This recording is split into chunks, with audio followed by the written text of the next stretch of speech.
Tu n'es pas sûr que la personne avec qui tu sors te voit comme quelqu'un de spécial ou seulement comme une seconde option. T'es-tu déjà senti comme ce plat de seconde table dans la vie de quelqu'un? Tu soupçonnes que cette personne a en réalité quelqu'un d'autre et te garde juste comme son plan B. Aujourd'hui, nous allons parler précisément de cela, de ces messages textes envoyés par une personne qui te voit comme une seconde option. Mais nous ne nous arrêterons pas là. Nous allons approfondir ces petits comportements et attitudes qui révèlent quand quelqu'un n'est pas réellement engagé avec toi. Nous savons que ces signaux peuvent te troubler et te faire douter de ta valeur pour cette personne, mais nous sommes ici pour t'aider à démasquer ces schémas de comportement qui peuvent passer inaperçus. Cette vidéo ne t'aidera pas seulement à reconnaître quand quelqu'un ne te donne pas la valeur que tu mérites, mais elle t'ouvrira également les yeux sur ce que tu peux faire à ce sujet. Ainsi, tu apprendras à différencier ceux qui cherchent juste une compagnie passagère de ceux qui veulent réellement construire quelque chose avec toi. Reste avec nous jusqu'à la fin car nous te donnerons des outils pour voir au-delà des mots vides. Peu importe combien de fois tu t'es demandé si tu es vraiment une priorité pour cette personne. Aujourd'hui, nous te donnerons les réponses, en commençant par cette première partie. Nous allons approfondir un profil complexe et malheureusement courant dans les relations. Le touriste émotionnel. Ce type de personne ne cherche pas un véritable lien, ni ne prétend construire une relation stable et significative. Au contraire, son but se concentre sur l'obtention d'un bénéfice temporaire, qu'il soit émotionnel, économique ou même physique. Contrairement à quelqu'un d'engagé émotionnellement, le touriste émotionnel s'immerge dans les relations avec un esprit presque de passager, observant superficiellement sans s'intégrer dans les besoins et attentes de son partenaire. Ce type de comportement est marqué par un manque clair de responsabilité affective, où les émotions et les sentiments de l'autre sont considérés comme secondaires, presque comme un décor de fond qui ne mérite pas d'attention. Des psychologues comme Sigmund Freud et Karen Horney ont exploré en profondeur les motivations inconscientes dans les relations où l'un des individus manque d'un lien affectif authentique. Freud soutenait que les personnes avec des carences émotionnelles, au lieu de les travailler, ont tendance à projeter ces insécurités dans leurs relations, utilisant les autres pour combler ces vides sans intention réelle d'établir un engagement.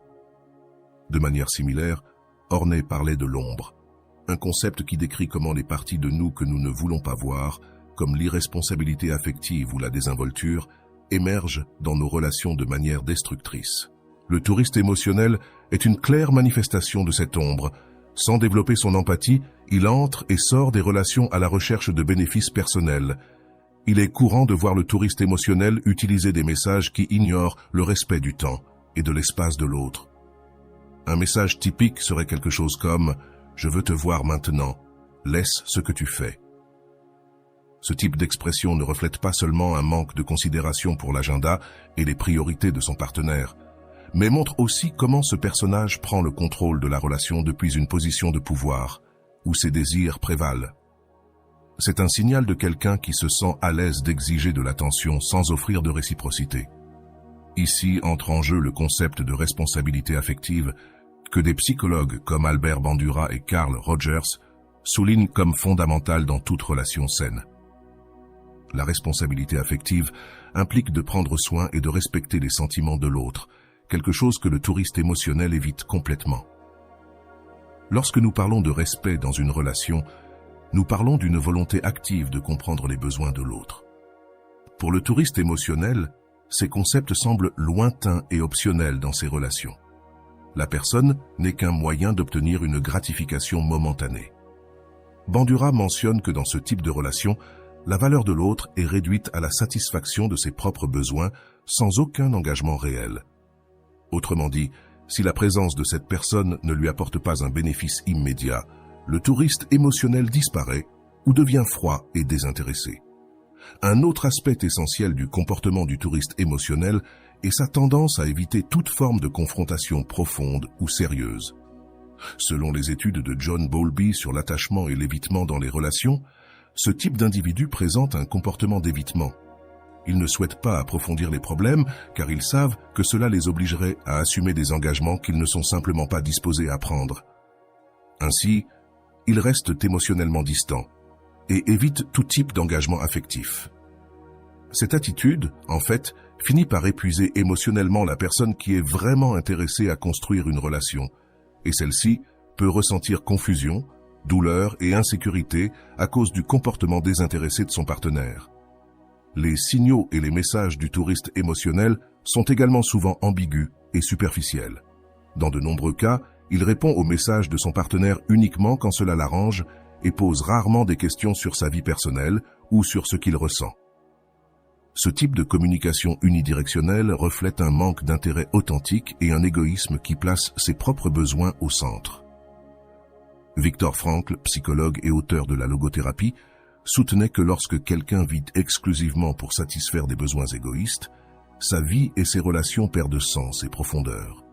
Dans ce cas, le touriste émotionnel vit uniquement pour satisfaire son propre plaisir ou intérêt et est incapable de voir au-delà de ses propres désirs. À travers de petits messages et gestes, le touriste émotionnel laisse transparaître une grande incohérence dans ses émotions. Un jour, il peut montrer de l'affection et le lendemain, disparaître sans explication.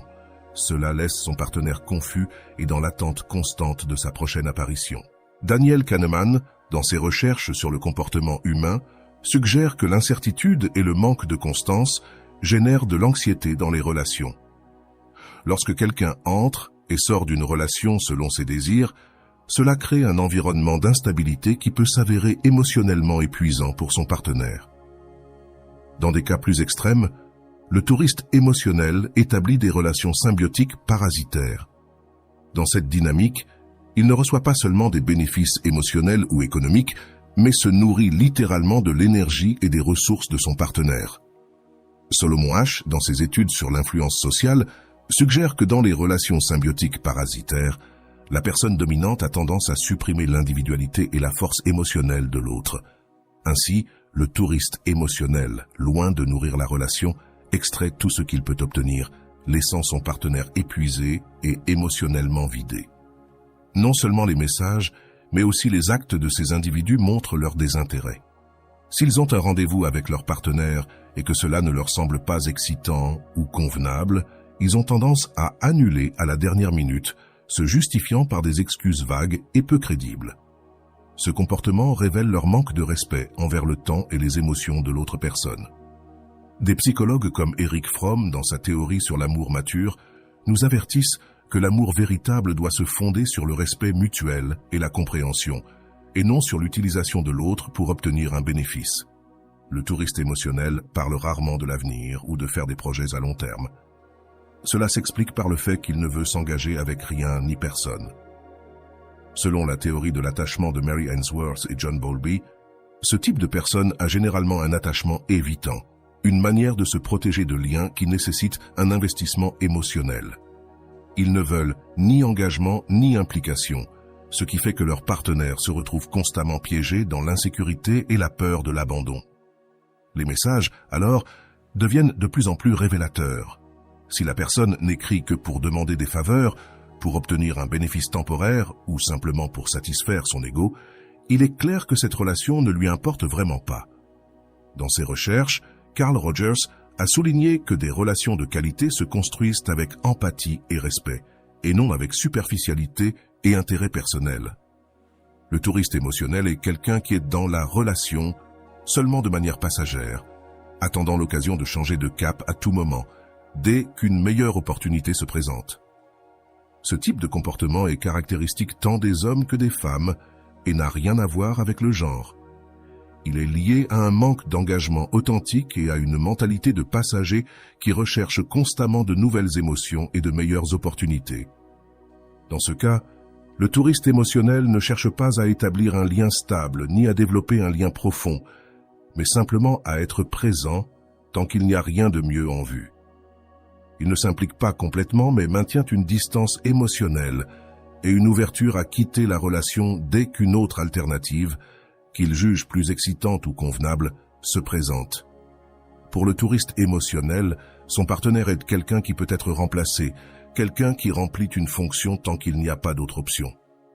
Mais au moment où surgira une autre figure qui répondra mieux à ses attentes ou à ses désirs, il n'hésite pas à rendre évidente son intention de changer de cap. La différence avec d'autres types d'attachements ou de désintérêts émotionnels réside dans le manque de soins et le cynisme avec lesquels il exprime ses intentions.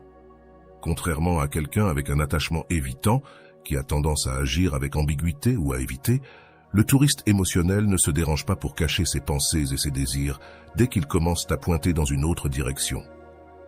Cette situation avec Pedro nous révèle un aspect important. Le touriste émotionnel, dans sa désinhibition, laisse clairement entendre son désintérêt de manière presque désinvolte. Même la froideur ou la légèreté avec laquelle il s'exprime met en évidence un détachement total vis-à-vis du bien-être émotionnel de son partenaire actuel. Pour le touriste émotionnel, la relation actuelle n'est pas un espace sacré ou important. C'est simplement une station transitoire. Dans ce sens, la phrase « J'espère qu'il serait ton père » n'était pas seulement une expression de désir pour une autre personne, mais un message dévastateur et irrespectueux envers son propre partenaire, dans ce cas, Pedro, qui a dû entendre un commentaire pareil, rien de moins qu'en présence d'autres personnes. C'est un exemple parfait de ce qu'on considère comme un manque de respect et un mépris envers la stabilité émotionnelle de son partenaire. Bien que cela puisse souvent sembler évident que l'autre est simplement dans la relation en attendant, parfois la personne affectée choisit d'ignorer ces signes si évidents. C'est là que l'on entend ce dicton connu « Il n'y a pas de pire aveugle que celui qui ne veut pas voir ». Souvent, celui qui est victime d'un touriste émotionnel choisit d'ignorer les signaux que son partenaire n'est pas vraiment engagé, s'accrochant à l'espoir que les choses changent. Cependant, les commentaires et les attitudes, comme ceux-ci, sont des messages directs indiquant que l'autre personne ne les voit que comme une seconde option ou comme un moyen temporaire de satisfaire ses besoins. Il est important de noter que ce comportement frivole et désinvolte n'est pas exclusif à un seul genre. Tant les hommes que les femmes peuvent agir en tant que touristes émotionnels et, parfois, ils ne se soucient même pas de cacher leurs intentions. Certains voient simplement leur partenaire comme une ressource temporaire et ne se sentent pas poussés à faire des efforts pour prendre soin de la relation. Souvent, ils laissent des indices clairs à travers des mots et des actions, montrant qu'ils sont disponibles pour une autre opportunité qui pourrait surgir. Dans ce sens, le comportement de l'épouse de Pedro n'est pas un cas isolé, mais un reflet de la manière dont, dans le monde actuel, certaines personnes ont adopté une attitude de remplacement constant dans leur relation. Les touristes émotionnels opèrent selon une logique de désintérêt, se maintenant émotionnellement distants et toujours prêts à changer de cap. Ils ne sont pas intéressés à entretenir des liens profonds et, bien souvent, la partenaire affectée le sait, mais choisit de l'ignorer ou de se convaincre que la relation pourrait aboutir à quelque chose de plus engagé. Cela crée une dynamique de souffrance et de frustration pour celui qui essaie réellement de construire un lien, tandis que le touriste émotionnel continue sa vie, toujours à la recherche de la prochaine nouveauté. Démêlons un profil encore plus complexe du touriste émotionnel en le présentant comme une personne avec un attachement évitant qui tend à éviter l'engagement réel, que ce soit parce qu'il craint d'être blessé ou parce qu'il vit sous l'illusion qu'à un moment donné apparaîtra la partenaire idéale. Le touriste émotionnel se protège dans des relations temporaires sans intention de créer des liens profonds ou à long terme. Cette attitude se résume souvent à la phrase populaire « Profitez des mauvaises personnes en attendant le bon ». Ce type de touriste émotionnel reste donc dans la relation, mais avec l'idée que dès qu'une meilleure opportunité se présente, il n'hésitera pas à partir. Ce comportement d'attachement évitant peut avoir plusieurs raisons sous-jacentes. Dans certains cas, le touriste émotionnel craint de s'ouvrir émotionnellement parce qu'il ne veut pas s'exposer à un possible rejet ou à une douleur. L'évitement de l'engagement devient son mode d'autoprotection, maintenant ainsi une barrière entre lui et son partenaire. Dans d'autres cas, le touriste émotionnel agit comme une sorte de rémora dans une symbiose parasitaire, utilisant son partenaire pour satisfaire des besoins financiers, sociaux ou même émotionnels. Dans ce sens, il n'est pas dans la relation parce qu'il valorise ou souhaite construire une vie ensemble, mais parce qu'il obtient certains avantages tout en attendant quelqu'un qui répondra à ses attentes en matière de partenaire idéal. Ce rôle de rémora est clair dans certains messages qu'un touriste émotionnel peut envoyer, montrant un intérêt très sélectif et égocentrique. Souvent, lorsque le partenaire lui exprime ses besoins ou son désir de porter la relation à un niveau plus sérieux, il répond par des phrases comme « Je ne suis pas prêt pour ça, mais nous pouvons profiter du moment ». Ce type de réponse n'est pas seulement évasive, mais indique également que sa priorité n'est pas la croissance de la relation, mais son confort et sa commodité personnelle. En même temps, ce manque d'intérêt pour l'engagement se reflète également dans son langage et son attitude, tant dans des conversations privées que dans ses interactions publiques sur les réseaux sociaux. Les messages WhatsApp d'un touriste émotionnel avec un attachement évitant sont des exemples clairs de la manière dont ils minimisent l'importance de leur partenaire et de leur relation. Ils envoient souvent des messages sporadiques ou à des horaires qui leur conviennent, maintenant un ton d'intérêt léger et ne montrant jamais de disponibilité pour discuter de sujets sérieux. Il est courant qu'ils répondent à des messages importants par des monosyllabes ou des phrases comme « Désolé, je suis occupé », maintenant toujours une distance émotionnelle. Il n'est pas rare que lorsqu'ils parlent de projets futurs, ils utilisent des expressions ambiguës comme « on verra » ou « pour l'instant ça va ». Ainsi, ces réponses montrent non seulement leur manque d'intérêt à s'engager, mais ils peuvent également éviter de publier des photos ou des mentions concernant leur partenaire et préfèrent se concentrer sur des contenus généraux ou des sujets qui n'impliquent pas d'engagement personnel. Lorsqu'ils publient quelque chose sur les relations, ils le font de manière ambiguë, avec des phrases comme « Parfois, il vaut mieux être seul » ou « La vie vous mène là où vous devez être », donnant des indices de leur désintérêt sans le déclarer ouvertement. Ils ont également tendance à suivre et à aimer les publications d'autres personnes qu'ils considèrent comme attirantes ou intéressantes, créant un climat d'insécurité chez leur partenaire et laissant en même temps ouverte la possibilité d'attirer quelqu'un d'autre.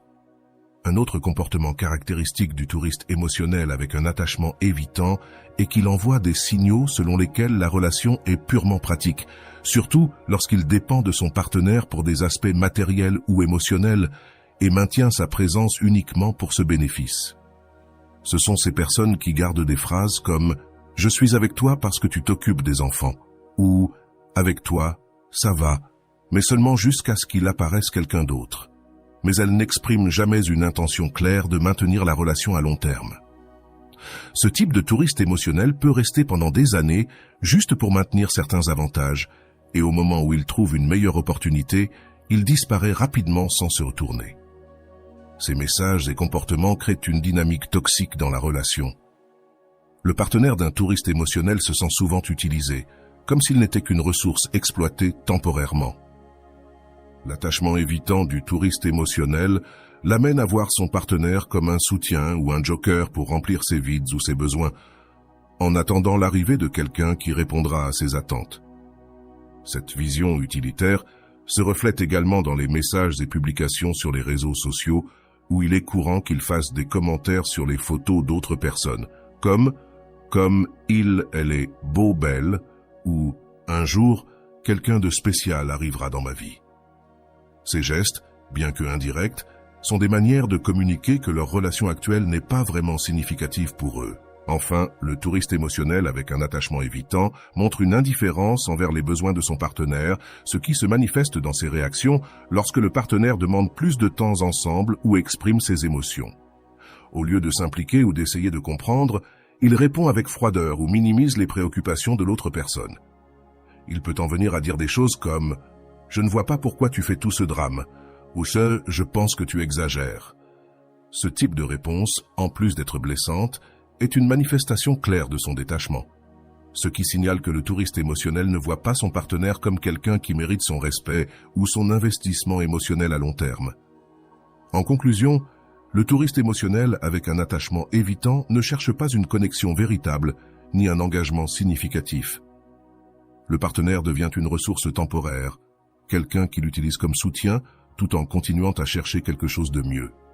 Ces messages, tant sur WhatsApp que sur les réseaux sociaux, témoignent de cette mentalité. Expressions ambivalentes, phrases méprisantes ou égoïstes et un manque de considération pour les émotions de son partenaire.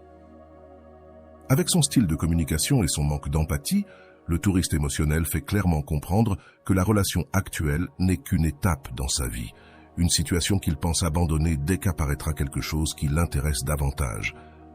Pour mieux comprendre la nature de la symbiose parasitaire dans les relations de couple, nous pouvons observer le comportement du poisson rémora et de son hôte, généralement un requin ou une autre espèce marine de grande taille. Dans le règne animal, la rémora se fixe à son hôte grâce à une nageoire dorsale modifiée qui agit comme une ventouse.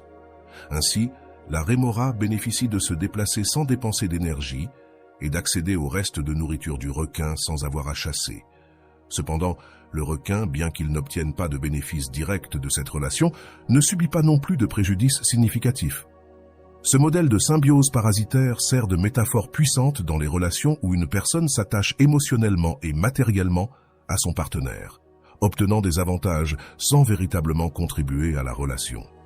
Dans le domaine des relations humaines, le touriste émotionnel, qui se comporte comme une rémora, tire généralement parti de la stabilité émotionnelle, sociale ou économique de son partenaire, mais non pas parce qu'il désire un engagement véritable.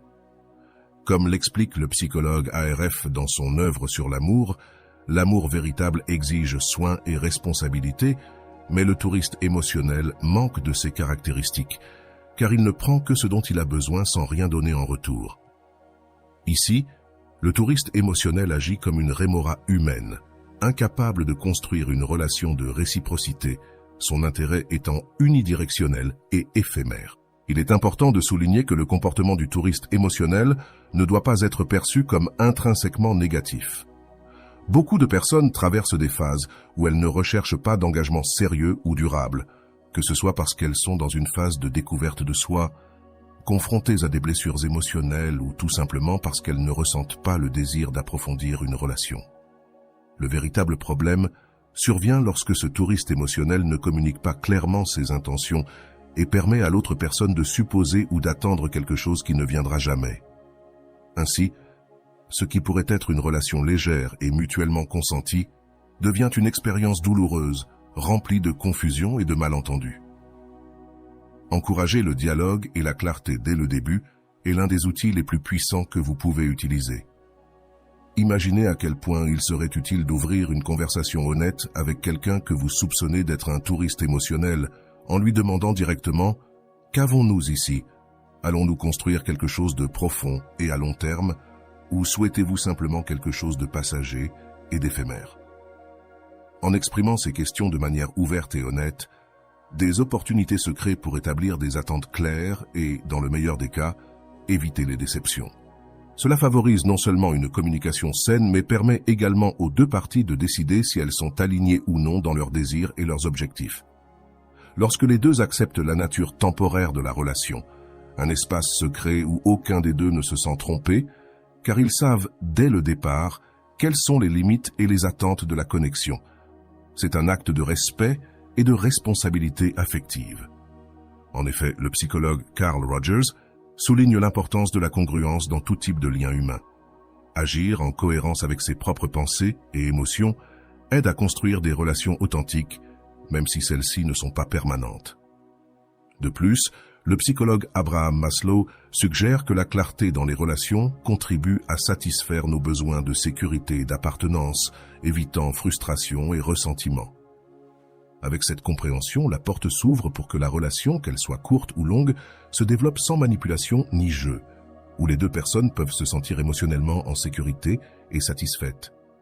Maintenant, avec cette perspective, nous allons nous plonger dans une histoire qui illustre ces principes dans la vie réelle et qui t'aidera à voir comment appliquer ces conseils dans ton propre contexte. Prépare-toi, car cette histoire te montrera l'impact d'établir des limites et des attentes claires. Sous un ciel nuageux, avec un vent léger portant l'arôme de la terre mouillée, Sophia marchait rapidement dans les rues de sa ville juste après une légère averse. Les rues du centre montraient encore des flaques d'eau, reflétant les tons gris et marrons des vieux bâtiments, leur donnant une touche nostalgique propre à son cher pays en Amérique latine. Elle avait convenu de retrouver Mathias dans un café où il n'était allé qu'une seule fois auparavant, un petit endroit accueillant avec des tables en bois usées et des lumières chaleureuses qui lui donnaient une atmosphère bohème. Bien qu'elle fût excitée, une inquiétude l'assaillit, une sensation qui avait grandi dans sa poitrine pendant des mois. En arrivant, elle le vit l'attendre à une des tables près de la fenêtre. Mathias avait cet air insouciant qui l'avait toujours fasciné, avec sa chemise légèrement froissée et son regard distrait alors qu'il consultait son téléphone. Elle s'approcha et il leva les yeux, esquissant un sourire bref. « Salut, Sophie », dit-il, se levant pour lui donner un rapide câlin un peu froid. « Salut Mathias !» répondit-elle avec plus d'enthousiasme, essayant de contenir son désir de le serrer fort dans ses bras. Ils prirent place et à peine avaient-ils échangé quelques mots que le téléphone de Mathias vibra. Il le consulta immédiatement, souriant en voyant le message. « Désolé, c'est du travail », dit-il sans la regarder tout en tapant une réponse rapide. Sofia baissa le regard, dissimulant sa déception. Pendant les minutes suivantes, Mathias maintient son attention divisée entre elle et son téléphone. Il parlait de sujets futiles, mais Sofia avait l'impression qu'il n'était là que physiquement, tandis que son esprit errait ailleurs. « Comment s'est passée ta semaine ?» demanda-t-elle, essayant de briser la glace, souhaitant qu'il montre plus d'intérêt. « Bien, bien, la routine », répondit-il d'un ton désinvolte avant de retourner son regard vers son téléphone. Sofia tenta de rester positive, bien qu'une partie d'elle se sentit ignorée. Cependant, elle ne pouvait s'empêcher de ressentir que quelque chose n'allait pas, que Mathias n'était pas réellement engagé. Elle essayait de comprendre ses signaux, mais chaque tentative semblait juste remplir ses pensées de plus de questions sans réponse. Quelques semaines plus tard, Mathias l'invita à une réunion d'amis dans un bar au sud de la ville. La nuit était chaude, et l'endroit était rempli de lumières colorées qui décoraient les murs et de musique vibrante résonnant dans chaque recoin. Sofia s'était préparée avec soin, espérant que peut-être cette nuit-là, il la regarderait d'une manière différente, que quelque chose changerait. Mais quand elle arriva, Mathias ne remarqua à peine sa présence. Elle observa comment il saluait chaleureusement tous ses amis avec des câlins et des rires. Quand ce fut finalement son tour, le salut se résuma à un rapide bisou sur la joue, sans aucune trace d'affection. Au fur et à mesure que la nuit avançait, Sofia réalisait que Mathias à peine la regardait, distrait par les conversations avec les autres. « Mathias, je vais chercher à boire. »« Je te prends quelque chose ?» Comprenant placement, lui demanda-t-elle, espérant capter son attention. « Oh non, ne t'inquiète pas. En fait, je crois que je vais déjà partir. J'ai quelque chose de prévu demain matin, » dit-il sans y accorder beaucoup d'importance. Sofia sentit son cœur se serrer, mais elle feignit un sourire, se disant qu'elle s'imaginait peut-être des choses. Cependant, chaque détail la faisait se sentir comme une pièce de fond, une option qu'il prenait seulement quand il n'y avait rien de plus excitant.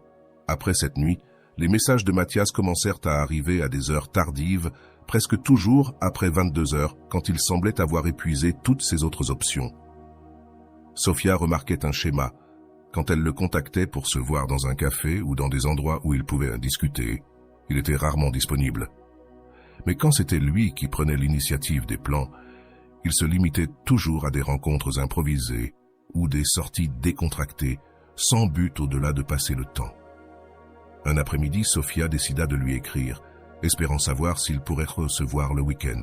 « Mathias, que dirais-tu de sortir dîner samedi ?»« Zrenia » écrivit-elle, attendant avec une certaine anxiété sa réponse. Quelques minutes passèrent avant qu'elle ne voie qu'il avait lu le message, mais la réponse tarda à arriver.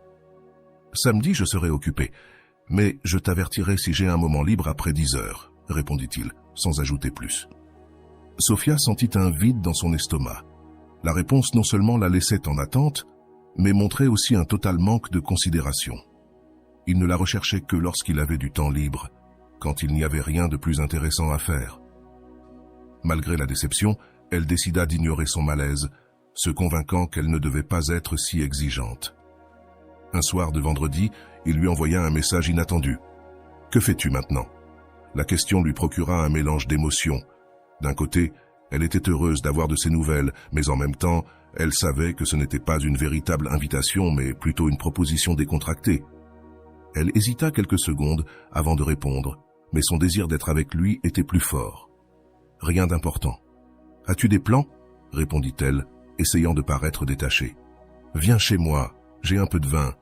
Nous pouvons regarder un film, » lui écrivit-il, comme si c'était quelque chose sans importance. Elle accepta, bien qu'au fond, elle sente qu'il la voyait comme une option secondaire, quelqu'un qui était prêt à venir quand il n'avait pas d'autre projet. Elle arriva chez lui, et bien que la soirée fût agréable, Sofia ne pouvait pas se défaire de la sensation d'être juste un divertissement momentané pour lui. Le matin du samedi se présentait brillant et chaud. Le soleil illuminait la ville avec une intensité qui contrastait avec l'humeur de Sofia, qui venait d'arriver dans un café pour retrouver ses amis. Elles avaient insisté sur le fait qu'elles devaient se revoir, car depuis qu'elle était dans cette relation avec Mathias, leurs rencontres étaient devenues sporadiques. En la voyant arriver, ses amis lui firent des sourires chaleureux, bien qu'elle remarquât quelque chose dans leur regard, une sorte de préoccupation contenue qu'elle s'efforçait de dissimuler. « Sofia, enfin nous te voyons. Je pensais que Mathias t'avait kidnappé, » plaisanta Valeria, essayant d'alléger l'atmosphère tout en lui donnant une accolade. Sofia sourit, bien que la blague lui ait causé un léger malaise. Elle savait qu'au fond, ses amis avaient des doutes sur sa relation, mais elle était déterminée à ne pas y attacher trop d'importance. « Ne soyez pas exagérées, les filles. Je n'ai été qu'un peu occupée. Vous savez comment c'est le travail, » se défendit-elle, s'installant sur sa chaise pendant qu'elle discutait.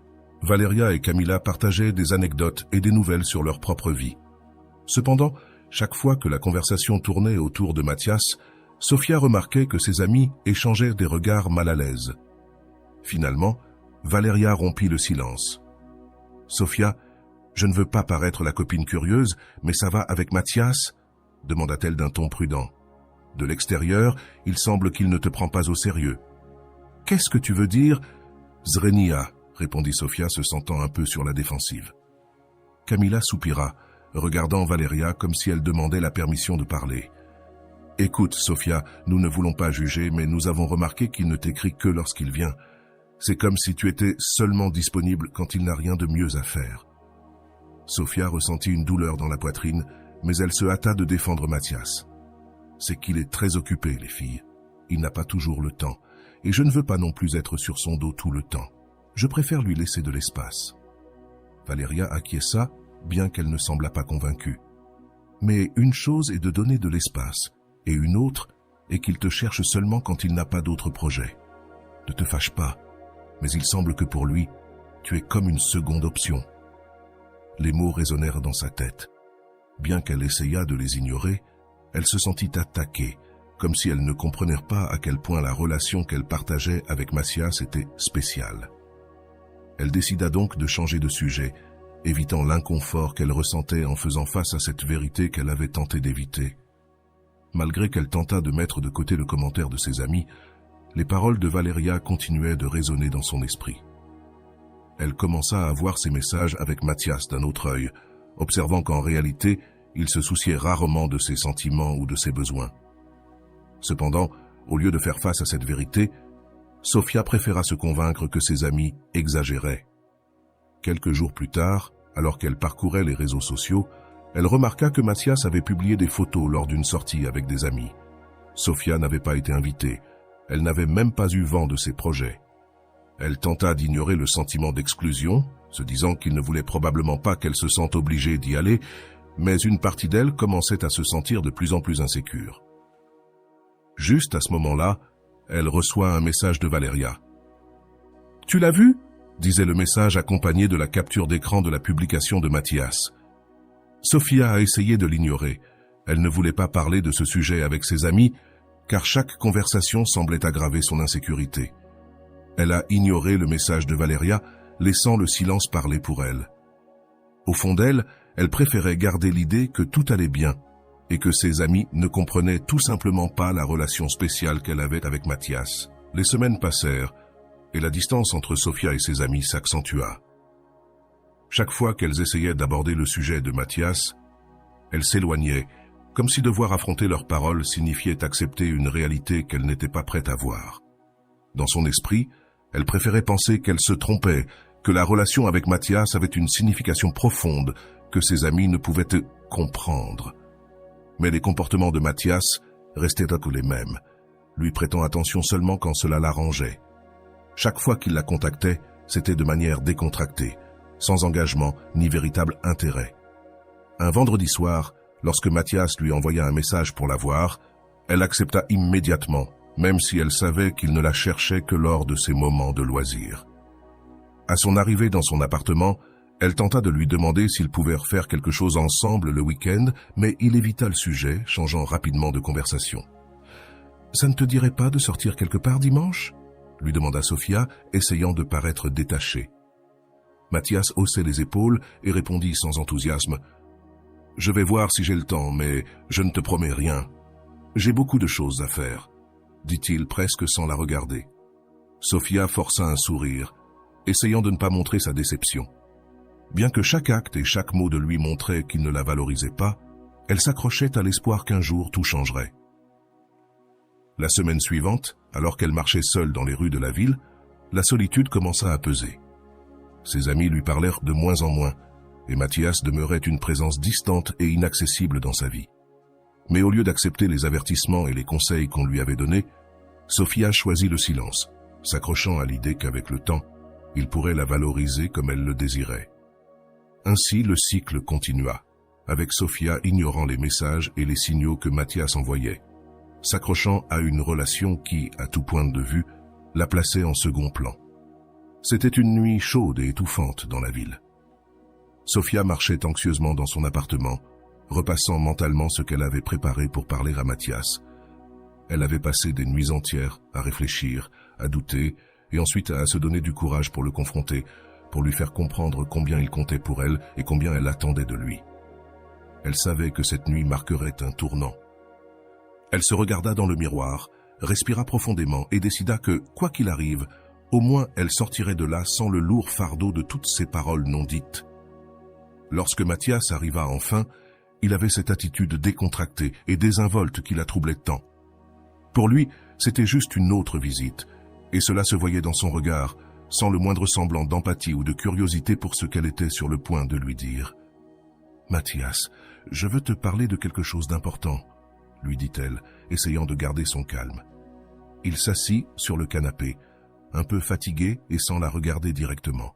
« Que se passe-t-il » demanda-t-il, comme s'il ne voulait vraiment pas entendre la réponse. Sofia prit une profonde inspiration, se préparant à ouvrir son cœur. « Écoute, j'attends depuis longtemps que ça avance, que nous prenions cette relation au sérieux.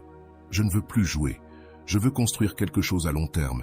Je veux penser à un projet de vie, à une famille, à des enfants. » Lâcha-t-elle avec un mélange d'espoir et de nervosité dans ses paroles. Mathias la regarda en silence, sans même cligner des yeux. Quand il parla enfin, sa voix avait un ton froid et calculateur, comme s'il évaluait sa valeur. « Sofia, je pense que tu devrais revoir tes attentes.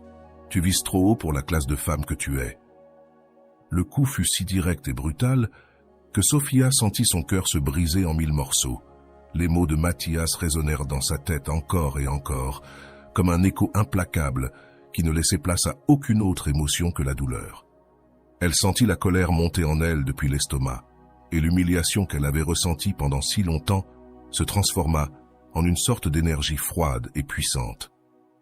Sans réfléchir, sans mesurer les conséquences, Sofia leva la main et lui donna une gifle qui résonna dans toute la pièce. Ce fut un instant bref, mais pour elle, cela ressemblait à la libération d'années de frustration et de nuits entières. De doutes, de jours où il l'avait ignorée, de toutes ces fois où il avait négligé ses sentiments.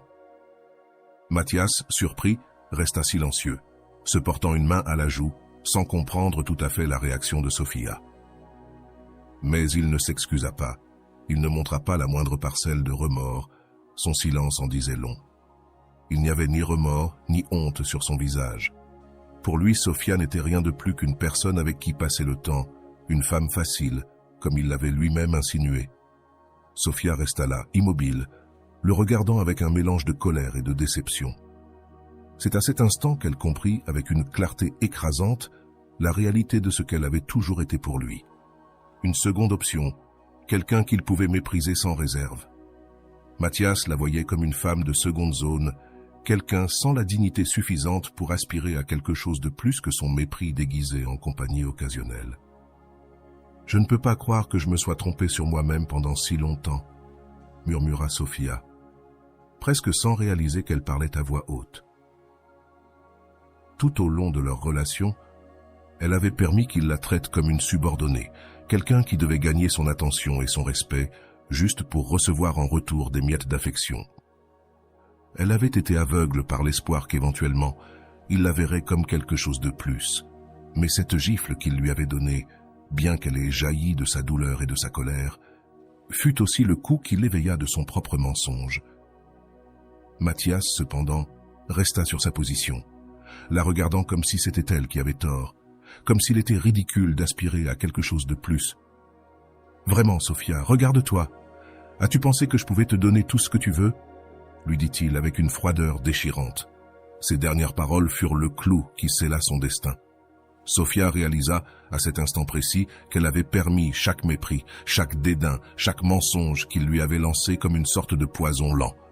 Elle avait accepté d'être une option, une alternative facile et pratique pour lui, parce qu'au fond, elle-même ne savait pas reconnaître sa propre valeur. « Je ne peux pas croire qu'un jour j'ai pensé que tu te souciais de moi », dit-elle d'une voix tremblante, sentant que chaque mot la libérait un peu plus de ce cauchemar dans lequel elle s'était plongée. Avec un dernier regard, elle se retourna et quitta cet endroit, laissant derrière elle l'image de la femme soumise et abnégée qu'elle avait été avec lui. Et bien qu'elle ressentit une profonde douleur, quelque chose en elle commençait à guérir. Elle avait touché le fond, oui, mais dans ce même fond, elle trouva la vérité qu'il lui avait tant coûté d'accepter. Le respect de soi ne pouvait venir de quelqu'un comme Mathias, mais d'elle-même. L'analyse de l'histoire de Sophia révèle un réseau de comportements et de schémas émotionnels que beaucoup négligent dans leurs relations. Elle-même, comme c'est le cas dans de nombreuses situations, fut victime d'une escroquerie émotionnelle où elle hypothéqua ses sentiments dans l'espoir que son dévouement, sa patience et son amour seraient finalement valorisés. Cependant, derrière les mots et les promesses ambiguës de Mathias se cachait la dure réalité. Il ne la considérait pas comme une égale, mais comme une subordonnée, quelqu'un qui était là pour satisfaire ses besoins sans qu'il ressente le moindre engagement de réciprocité. Du point de vue de la psychologie, Erich Fromm définit l'amour comme un acte de don où les deux parties se respectent et s'apprécient mutuellement. Dans le cas d'un touriste émotionnel comme Mathias, ce lien authentique n'existe pas. Mathias montre un attachement évitant, une tendance à s'impliquer superficiellement dans les relations sans vraiment s'engager. Selon Mary Ainsworth, l'une des pionnières dans l'étude de l'attachement, ce type de personnes voit souvent leurs partenaires comme des objets destinés à satisfaire leurs besoins temporaires, sans reconnaître en eux quelqu'un avec des sentiments profonds. Ce concept correspond parfaitement à ce que Mathias représentait pour Sophia, une présence qui n'était disponible que lorsque cela l'arrangeait, sans prendre en compte l'impact émotionnel que ses actions avaient sur elle. Walter Rizzo nous rappelle que dans une relation saine, les deux parties doivent se voir comme des égales, sans subordination ni hiérarchie. Sophia, dans son désespoir d'être aimée et valorisée, se soumit émotionnellement à Mathias, devenant quelqu'un de prêt à tolérer son indifférence et son dédain au lieu de le confronter depuis un lieu d'égalité. Elle-même s'est auto-silenciée, hypothéquant son estime de soi et son respect propre dans un effort infructueux pour gagner le respect de quelqu'un qui, depuis le début, ne l'a jamais valorisée comme une partenaire d'égal à égal. C'est le noyau des relations de seconde main. Le touriste émotionnel comme Mathias ne voit pas sa partenaire comme un être indépendant et précieux, mais comme une extension de ses propres désirs et besoins. Pour les psychologues qui étudient les relations abusives, le concept de cosification est crucial. En ne voyant pas Sophia comme une personne complète, Mathias la traitait comme si elle était un objet émotionnel dont le but était de satisfaire ses désirs et émotions sans la moindre considération pour ses besoins affectifs. Ce comportement incarne ce que l'on appelle, en termes psychologiques, la symbiose parasitaire, où l'un des membres de la relation absorbe ce dont il a besoin de sa partenaire sans rien offrir en retour. Selon le psychanalyste John Bowlby, le manque de réciprocité dans l'attachement cause des dommages profonds, car ceux qui sont dans des relations unilatérales finissent par absorber toutes les carences et vides que l'autre ne comble pas. Rolando Goicoechea, dans ses études sur les relations, affirme qu'il est fondamental pour une relation que les deux parties se perçoivent avec respect mutuel et valeur. En effet, toute relation dans laquelle l'un se soumet aux exigences de l'autre sans rien recevoir en retour est une fraude émotionnelle qui sape la dignité. Goicoechea souligne qu'il n'y a pas de relation saine sans respect mutuel. Si tu te sens dans une position inférieure, c'est que cette personne n'est pas en train de partager une relation avec toi, mais d'imposer sa volonté. Cette affirmation met en évidence la douloureuse réalité de Sofia, qui a cru, si longtemps, que son engagement et sa patience lui gagneraient finalement l'amour de Mathias, sans se rendre compte qu'il ne l'a jamais vu comme quelqu'un digne de son respect. Selon la perspective de la théorie de la personnalité, Carl Rogers affirme que l'amour inconditionnel est un facteur clé pour le développement d'une relation authentique. Le problème survient lorsque l'une des parties, comme dans le cas de Mathias, impose des conditions ou limite l'amour à une simple transaction émotionnelle dans laquelle elle reçoit de l'affection et de la dévotion, mais n'est pas prête à offrir la même chose.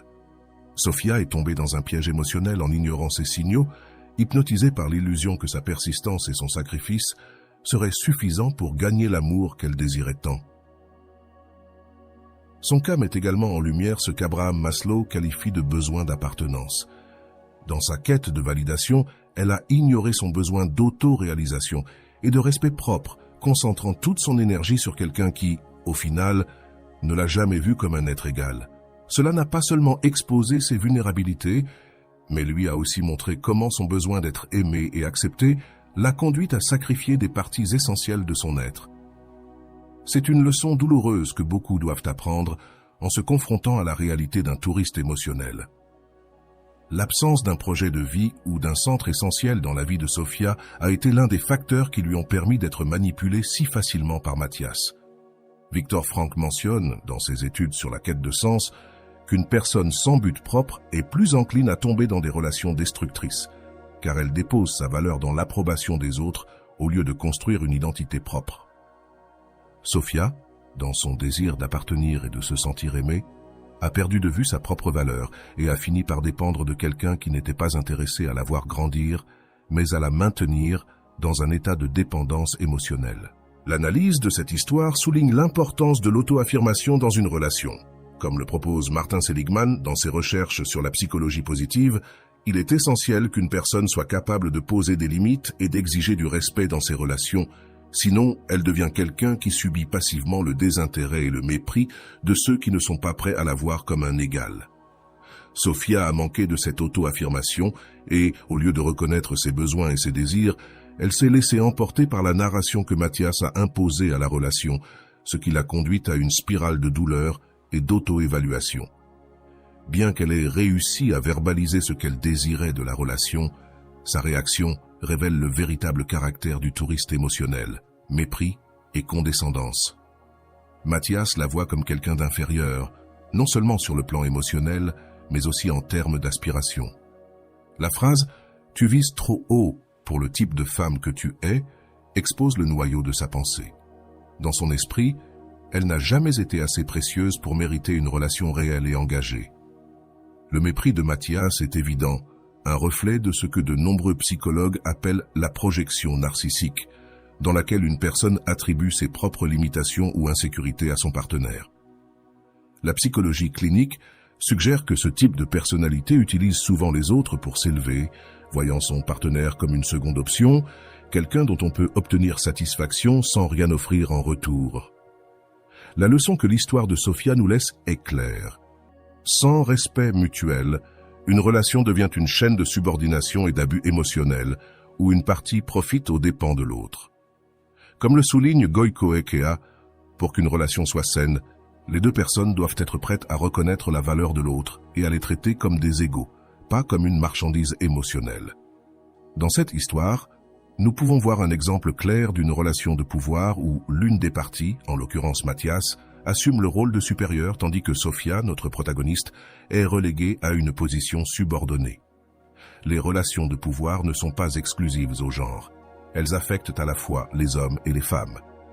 Bien que dans de nombreux cas culturels ou historiques, les hommes soient vus traitant les femmes comme des subordonnées, ce type de relation peut se produire dans n'importe quelle configuration, car en réalité, elles ne sont pas liées à l'identité de genre, mais à la dynamique de pouvoir et de contrôle qui s'établit entre les personnes impliquées. La relation entre Sofia et Mathias est un reflet de cette structure de pouvoir, où l'un assume le rôle de maître et l'autre celui de serviteur. Mathias, en voyant Sofia comme quelqu'un sans suffisamment de valeur pour partager une relation authentique, la place dans une position où ses besoins et désirs n'ont pas de poids réel. Cela crée un scénario où Sofia devient une extension des attentes et des désirs de Mathias, sans espace pour exprimer ou satisfaire les siens. Dans une véritable relation de couple, les deux doivent sentir que leurs besoins et désirs ont la même valeur, sans hiérarchie ni imposition. La psychologie sociale analyse ces relations de pouvoir et montre comment une personne peut assumer un rôle de supériorité, tandis que l'autre intériorise sa position d'infériorité. Sofia, dans son désir d'être acceptée, est tombée dans une dynamique où elle a permis que sa valeur soit déterminée par la façon dont Mathias la voyait. Cela l'a amenée à s'auto-subordonner, reléguant ses besoins au profit des siens, dans l'espoir qu'en étant bonne et accommodante, elle gagnerait un jour la place qu'elle désirait dans sa vie. En réalité, sa disposition n'a fait que renforcer la perception de Mathias qu'elle était là pour satisfaire ses demandes, non pas en tant qu'égale, mais comme subordonnée. Cette subordination émotionnelle et personnelle a également ses racines dans ce que certains psychologues appellent le syndrome de l'acceptation, où une personne, comme dans le cas de Sofia, désire tant la validation externe qu'elle finit par accepter une position de désavantage émotionnel. Ce besoin d'être accepté et valorisé peut souvent amener quelqu'un à se soumettre à une figure d'autorité qui, au lieu de reconnaître sa valeur, la minimise. Pour Mathias, Sofia est devenue une sorte d'employé émotionnel, quelqu'un dont la fonction était de satisfaire ses caprices et ses besoins et d'attendre un traitement de respect et de réciprocité. Ce concept de relation de pouvoir entre maître et serviteur transcende les dynamiques amoureuses. On l'observe dans d'autres domaines de la vie quotidienne et professionnelle, où une personne peut manipuler ou contrôler émotionnellement une autre, profitant de la disposition de cette dernière à plaire et à être acceptée. Sofia se trouvait piégée dans une structure de pouvoir où son rôle était clair. Elle était là pour servir, pas pour être respectée ou valorisée. C'est fondamental dans l'analyse, car souvent, le prédateur émotionnel profite de ces relations de pouvoir pour satisfaire ses désirs et contrôler, maintenant l'autre personne dans une position émotionnelle vulnérable. Pour sortir d'une telle relation de pouvoir, la personne en position subordonnée doit reconnaître sa valeur intrinsèque et comprendre qu'elle mérite une relation où les deux sont considérés comme égaux. L'histoire de Sofia est un avertissement puissant. Tant qu'elle est restée dans cette relation, son estime de soi et sa perception d'elle-même ont été érodées par la position de pouvoir que Mathias a imposée. Une véritable relation ne peut s'épanouir lorsque l'un assume le rôle de maître et l'autre celui de serviteur. Elle nécessite que les deux parties se voient, se respectent et se valorisent comme des égaux. « Je ne suis l'accessoire de personne », s'exclama une femme de 45 ans, d'une voix qui distillait toute la frustration d'une décennie de mariage durant laquelle elle avait été traitée comme une servante, une subordonnée et non comme une partenaire. Sa déclaration résonna dans chaque coin de la pièce, et ce cri fut le début de sa libération. Pendant des années, elle avait supporté un traitement qui la faisait se sentir moins, reléguée à un rôle de quelqu'un qui n'existait que pour satisfaire les demandes de l'autre. Enfin, ce jour-là, elle libéra toute sa colère accumulée, reconnaissant sa propre valeur. Elle n'était l'accessoire de personne. Et voici le message pour vous. Peu importe si vous êtes un homme ou une femme, vous devez avoir le pouvoir et le courage de dire « Je ne suis l'accessoire de personne ». Chaque fois que vous vous trouvez dans une relation qui vous fait sentir en second plan, qui ne vous valorise pas, qui vous réduit à un rôle de subordonné, ce cri est une déclaration d'indépendance, une promesse de loyauté envers vous-même. Peu importe la durée de la relation ou le nombre de promesses vides que vous avez entendues. Si quelqu'un ne vous accorde pas la place que vous méritez, vous avez le droit de vous tenir fermement et de rappeler que votre dignité n'est pas en jeu. Je veux maintenant vous poser cette question. Vous êtes-vous déjà senti comme un accessoire dans la vie de quelqu'un? Avez-vous vécu ce que Sofia a vécu, sentant que vous n'étiez qu'un soutien pour les désirs et les besoins d'une autre personne? Si vous êtes actuellement dans une relation similaire, que feriez-vous? Oserais-tu faire ce pas pour retrouver ton indépendance émotionnelle? Es-tu prête à arrêter de mendier de l'affection et à mettre ton amour propre en premier? C'est le moment parfait pour réfléchir et prendre des décisions qui te mèneront à une vie où tu seras le centre de tes choix. Et voilà, j'espère que vous avez trouvé beaucoup de valeur dans cette vidéo. Merci d'être resté jusqu'à la fin de cette vidéo, j'adore quand vous faites ça. Si vous en voulez plus, vous pouvez écrire en commentaire « J'en veux encore plus ». J'espère vous revoir dans une autre vidéo.